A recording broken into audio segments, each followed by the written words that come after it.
السلام علیکم ورحمۃ اللہ وبرکاتہ۔ بسم اللہ الرحمن الرحیم۔ شروع کرتا ہوں اللہ کے نام سے جو بڑا مہربان اور نہایت رحم کرنے والا ہے۔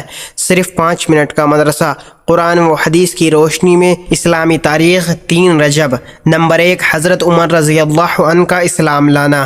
حضرت عمر فاروق رضی اللہ عنہ کا شمار بڑے بڑے بہادروں میں ہوتا تھا۔ اسلام قبول کرنے سے پہلے حضرت عمر رضی اللہ عنہ مسلمانوں کے سخت دشمن تھے اور رسول اللہ صلی اللہ علیہ وسلم کے قتل کی فراق میں رہتے تھے۔ ایک دن اسی ناپاک ارادے سے تلوار لٹکائے ہوئے چلے جا رہے تھے کہ راستے میں حضرت نعیم بن عبداللہ رضی اللہ عنہ مل گئے۔ انہوں نے پوچھا کہ عمر کہاں جا رہے ہو؟ کہنے لگے کہ محمد کو قتل کرنے۔ نعوذ باللہ، انہوں نے کہا کہ پہلے اپنے گھر کی تو خبر لے، تیری بہن اور بہنوئی دونوں مسلمان ہو چکے ہیں۔ یہ سننا تھا کہ حضرت عمر رضی اللہ عنہ غصے سے بھر گئے اور سیدھے بہن کے گھر گئے اور دونوں کو خوب مارا، یہاں تک کہ بہن خون سے لہو لہان ہو گئی۔ اس مار پیٹ کے بعد جب حضرت عمر رضی اللہ عنہ کا غصہ کچھ ٹھنڈا ہوا تو انہوں نے کہا کہ مجھے وہ صحیفہ دکھاؤ جو تم لوگ پڑھ رہے تھے۔ بہن نے کہا کہ تم ناپاک ہو، غسل کیے بغیر اس کو ہاتھ نہیں لگا سکتے، لہٰذا انہوں نے غسل کیا اور بہن سے قرآن لے کر پڑھنا شروع کیا۔ قرآن پڑھتے ہی ان کی حالت بدل گئی۔ فوراً حضرت محمد صلی اللہ علیہ وسلم کی خدمت میں حاضر ہوئے اور مسلمان ہو گئے۔ صحابہ کرام رضی اللہ عنہ آپ کو رضی اللہ عنہ کے اسلام لانے سے بے حد خوشی ہوئی اور اس زور سے اللہ اکبر کا نعرہ بلند کیا کہ سارا مکہ گونج اٹھا۔ نمبر 2، اللہ کی قدرت۔ بال اللہ تعالیٰ کی دی ہوئی نعمت ہے۔ بال اللہ تعالیٰ کا دیا ہوا انمول تحفہ ہے۔ اللہ تعالیٰ نے انسان کے سر پر ریشم کی طرح چمکدار اور خوبصورت بال اگائے ہیں جو سردی، گرمی اور دوسری نقصان دہ چیزوں سے سر کی حفاظت کرتے ہیں اور چہرے کی خوبصورتی کو بڑھاتے ہیں۔ اللہ تعالیٰ نے ہمارے جسم کے مناسب جگہوں پر بال اگائے۔ اگر بال ہونٹوں پر اگاتے تو کتنی پریشانی ہوتی، نہ ٹھیک سے بات کر سکتے، نہ کھانا کھا سکتے اور نہ کوئی چیز پی سکتے۔ اسی طرح اگر ہتھیلی پر بال اگاتے تو کتنی پریشانی ہوتی۔ یقیناً ضرورت کے تحت انسان کے جسم پر بال اگنا اور بعض جگہ پر نہ اگنا اللہ تعالیٰ کی بے مثال قدرت کی نشانی ہے۔ خود اللہ تعالیٰ فرماتا ہے، ہم نے انسان کو بہت ہی خوبصورت سانچے میں ڈھال کر پیدا کیا ہے۔ نمبر 3، ایک فرض کے بارے میں نماز کے چھوڑنے پر وعید۔ رسول اللہ صلی اللہ علیہ وسلم نے فرمایا، نماز کا چھوڑنا آدمی کو کفر سے ملا دیتا ہے۔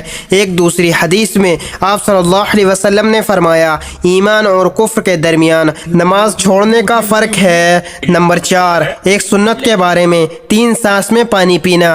حضرت انس رضی اللہ عنہ پانی پیتے وقت 2 یا 3 سانس لیتے اور فرماتے کہ رسول اللہ صلی اللہ علیہ وسلم بھی 3 مرتبہ سانس لیتے تھے۔ نمبر 5، ایک اہم عمل کی فضیلت، بیمار کی عیادت کا ثواب۔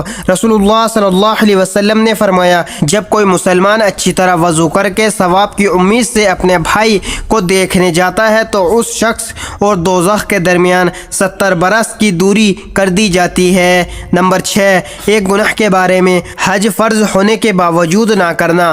رسول اللہ صلی اللہ علیہ وسلم نے فرمایا، جس آدمی کے پاس سواری اور خرچ اتنا ہو کہ وہ آرام سے بیت اللہ تک پہنچ سکتا ہو پھر بھی حج نہ کرے تو کوئی فرق نہیں ہے کہ وہ یہودی ہو کر یا پھر نصرانی ہو کر مرے۔ نمبر 7، دنیا کے بارے میں دنیا آخرت کا ذریعہ ہے۔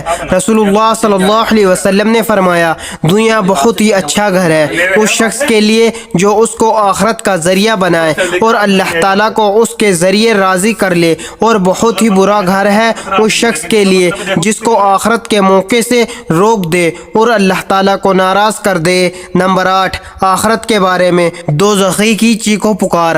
قرآن میں اللہ تعالیٰ فرماتا ہے، جو لوگ بدبخت ہیں وہ دوزخ میں ہوں گے، اس میں ان کی چیخ و پکار ہوتی رہے گی۔ نمبر 9، طب نبوی سے علاج۔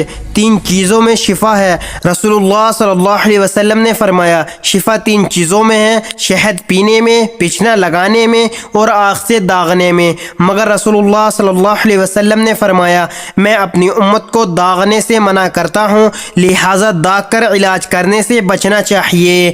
نمبر 10، قرآن کی نصیحت۔ قرآن میں اللہ تعالیٰ فرماتا ہے، اے لوگو اس رب کی عبادت کرو جس نے تمہیں اور تم سے پہلے لوگوں کو پیدا کیا تاکہ تم پرہیزگار بن جاؤ۔ اللہ تعالیٰ ہم سب کو ان پیاری حدیث مبارکہ پر عمل کرنے اور اپنی زندگیوں کو سنوارنے کی توفیق عطا فرمائے، آمین۔ مزید اسی طرح کی اسلامک ویڈیو کے لیے اگر آپ نے ابھی تک ملک شاہ چینل کو سبسکرائب نہیں کیا تو سبسکرائب کر لیں اور ویڈیو کو لائک اینڈ شیئر ضرور کریں۔ جزاک اللہ، شکریہ۔